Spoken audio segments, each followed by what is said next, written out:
So ayan, good morning. Kagagaling na natin sa palengke at inyong hari ng pagbabudget na host.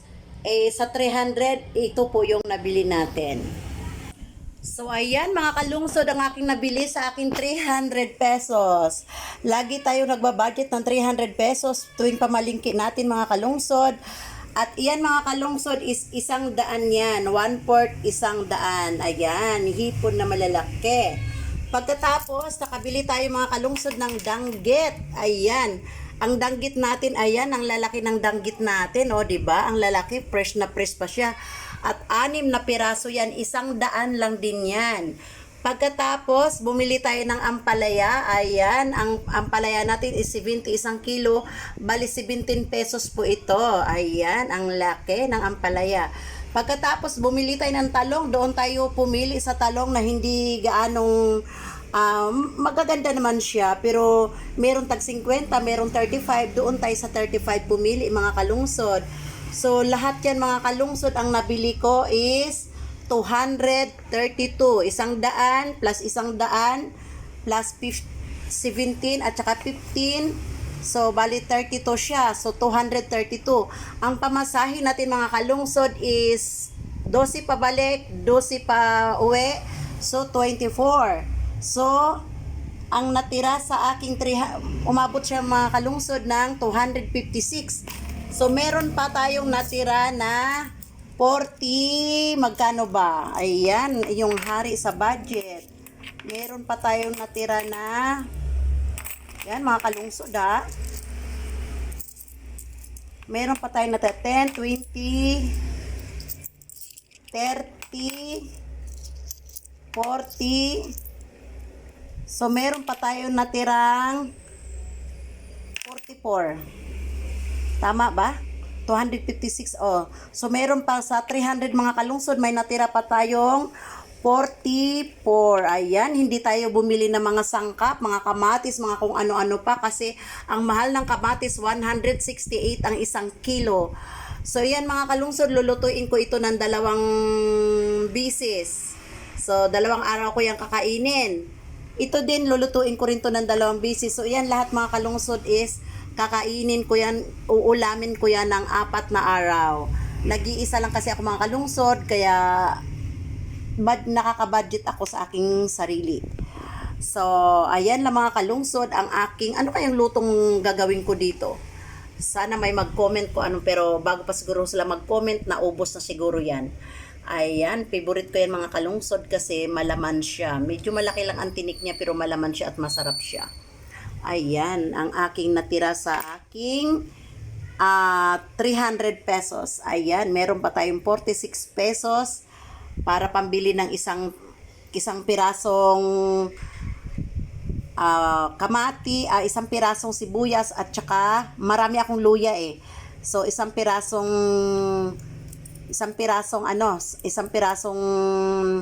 sibuyas at saka isang pirasong bawang. Kasi kung sa palengke tayo bibili ng isang piraso, medyo nakakahiya.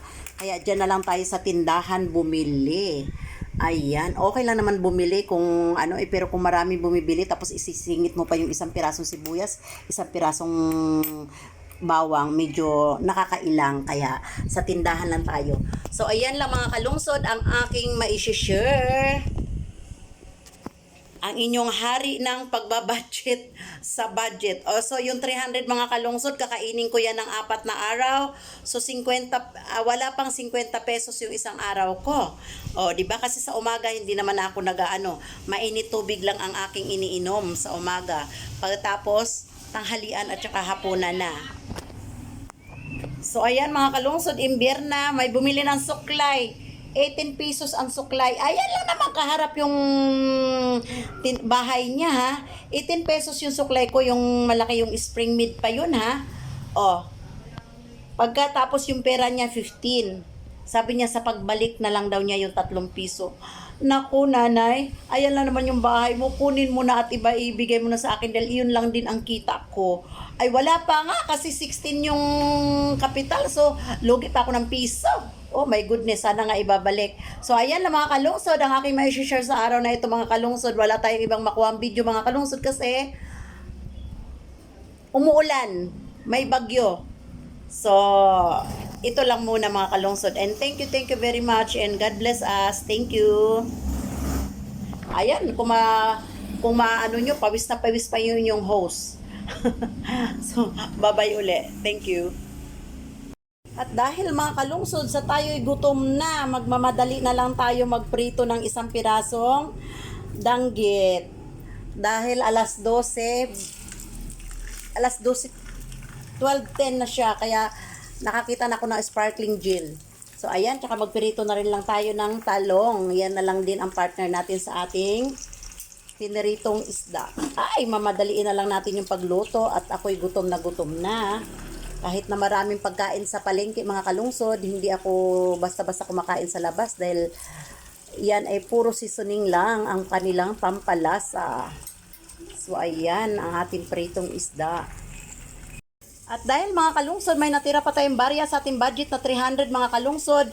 At dahil tayo ay nagpirito lang ng talong at saka isang isda, bumili na rin ako ng isang itlog sa aking tindahan. Doon ko rin ginuha sa budget na 300 at saka isang chicken cubes. Ayan, hinati ko mga kalungsod. Gagawa tayo ng mainit na sabaw. So ayan, lagyan nyo lang ng chicken cubes kalahati at saka ilagay nyo lang yung luya. Ayan. Pakuluan nyo lang siya na pakuluan mga kalungsod. Huwag nyo nang timplahan ng kung ano-ano. Tama na yung isang chicken cubes na yun. At kapag yan ay kumulo na, batihin nyo yung isang itlog at ilagay nyo. Ngayon may mainit na kayong sabaw. So, ayan mga kalungsod yung ating soup.